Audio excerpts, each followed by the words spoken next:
बिस्मिल्लाहिर्रहमानिर्रहीम।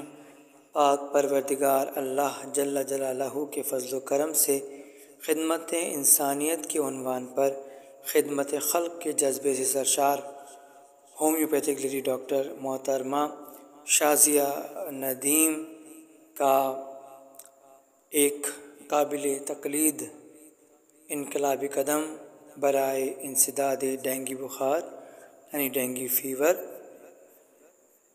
इससे बचाव के लिए घर के तमाम अफराद के लिए बिला मुआवज़ा यानी बग़ैर फ़ीस के 3 दिन नेहार मुँह खाने वाली दवाई कि जिसके सबब पूरे 1 महीने डेंगू बुखार होने का अंदेशा ख़त्म हो जाता है।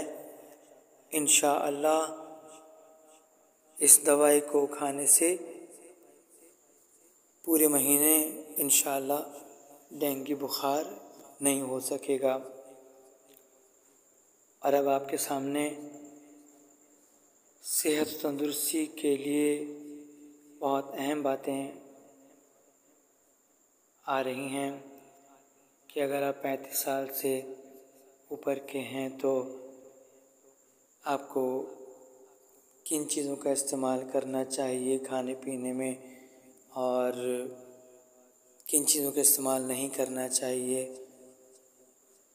और आखिर में जो सबसे ज़रूरी बात दी हुई है, ये वाक़ईन सबसे अहम बात है जो बहुत ज़रूरी है। यहाँ डॉक्टर शाज़िया नदीम के क्लिनिक का तारुफ़ आपके सामने पेश किया जा रहा है। किस वक्त से लेके किस वक्त तक क्लिनिक के औकात हैं, उनका व्हाट्सएप नंबर क्या है। खुश रहें, दुआओं में याद रखें।